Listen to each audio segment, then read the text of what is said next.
లక్కీగా నేను ఈరోజు హాజరయ్యాను. నిన్న రాత్రే నాకు పంపించారు మల్లిక గారు వీడియో. నేను అప్పుడు ట్రావెలింగ్లో ఉన్నాను అనమాట. రేపు రావాలి యాక్చువల్గా. లక్కీగా నేను ఇవాళ రావడం జరిగింది.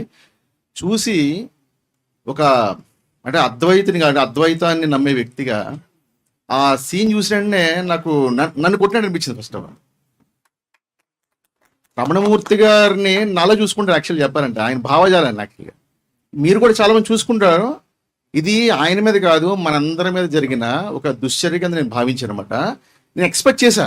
మొదట బాధ కలిగింది, తర్వాత ఎలా ప్రతిస్పందించి అర్థం కాలేదు. తర్వాత ఎమ్మటే నాకు ఒక ఆనందం కలిగింది. ఏం చెప్పమంటారా?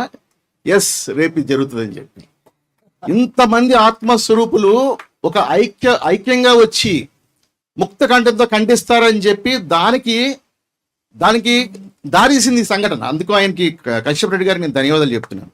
ఎందుకంటే ఆయన్ని కొట్టడం అనేది పెద్ద ఆయన దాన్ని బాధపడతారని చెప్పి నేను అనుకుని ఇలాంటివి చాలా చూశారు. మీకు గురుగారి కోసం తెలియదు. నేను విజయ గీతామృతం అని ఛానల్లో నిర్వహిస్తుండగా ఆ క్రమంలో గురుగారిని కలవడం జరిగింది 2 years బ్యాక్. కానీ ఆయన్ని చూసిన తర్వాత, ఆయనతో మాట్లాడిన తర్వాత మనకి బంధువులు రక్త సంబంధికులు ఉంటారు, కానీ ఆయనతో నాకు ఎటువంటి బంధం లేదు. కానీ మిమ్మల్ని ఎలా ప్రేమిస్తారు నన్ను కూడా అలాగే ప్రేమిస్తారు సోదరుని కింద. తర్వాత ఇంకో విషయం ఏంటంటే, కశ్యప్ రెడ్డి గారిని శిక్షించడం పెద్ద విషయం కాదు. ఎందుకంటే ఆయనకున్న సైన్యం ఒక్కరు చాలు వెళ్ళి. కానీ ఇప్పుడు వచ్చి ఎవ్వరు కూడా ఏ విధమైన ప్రతిస్పందన ప్రతీకార చర్య పూనుకోలేదు. ఎందుకంటే అది మన భావజాలం కాదు. దానికి ఆయన యాక్సెప్ట్ చేయరు ఫస్ట్ ఆఫ్ ఆల్.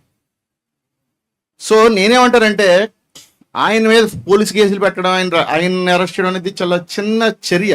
ఏదో పిచ్చుకు మీద బ్రహ్మాస్త్రం అంటారు కదా, అలా కాకుండా నేనేమంటానంటే ఆయనలో పరివర్తన కలిగించే విధంగా. ఆయన చిన్నపిల్లడు కాబట్టి ఆయన్ని క్షమించారు. ఆ విషయం అందరూ అర్థం చేసుకోండి. సో ఆయన ఏం చేయాలంటే, ఆయనకి శిక్షగా ఏం చేయాలి చెప్పమంటారా? అందరూ యాక్సెప్ట్ చేస్తారో తెలియదు, కానీ నేనేం చేస్తానంటే రమణమూర్తి గారి ప్లేస్లో ఉంటే ఆయనకి ఎన్నో వేదికలు ఉన్నాయి. సనాతన కాళని ఇంకోటి చాలా వేదికలు ఉన్నాయి. అలాంటి ఒక హిందుత్వాన్ని ప్రమోట్ చేసే వేదికని అధ్యక్షుడిగా పెట్టమని చెప్పి నేను కోరుకుంటున్నాను ఆయన్ని. ఎందుకంటే అదే ఆయనకి ఇచ్చే గొప్ప పరివర్తన కలిగించే శిక్షణ. జైలు ఎందుకు పెడతారు? పరివర్తన, మానసిక పరివర్తన. లేకపోతే నాకు అప్పచెప్పండి ఆయన్ని, నేను ఆయనలో పరివర్తన తీసుకొస్తాను, ఛాలెంజ్ చేస్తాను. నేను చేసిన కశ్యప్ రెడ్డి గారిని అధ్యక్షుడిగా పెట్టడానికి వినాశన ధర్మ వేదిక అనేది ఒకటి పెడతాము. ఎందుకంటే సనాతన ధర్మానికి అయితే ఫిట్ కాదు ఆయన. ఎందుకంటే దాంట్లో ముందరే ద్వేషము, అసమానత, తర్వాత అసహనము, ఇవన్నీ కూడా ప్రచారం చేయడానికి ఒక వేదిక మనం పెట్టాలి. ఇప్పటిదాకా అనుకోలేదు. మరి విజయారెడ్డి గారు పెట్టిన తర్వాత మనం అంత సీరియస్గా ఆలోచించాలేమో. ఆయన సనాతన ధర్మానికి మొట్టమొదటి నేర్చుకోవాలి ఆయన హిందూ మతం అంటే ఏంటో. ఆ తర్వాత హిందూగా మారడానికి ప్రయత్నించాలి. ఇప్పుడైతే ఆయన హిందూ కాదు. అంటే మీరు ఏ ఉద్దేశంతో అన్నారు నాకు అర్థం కాలేదు, కానీ అందరూ కన్ఫ్యూజ్ అయిపోతున్నారు. ఓకే అండి, థ్యాంక్ యూ వెరీ మచ్ అండి.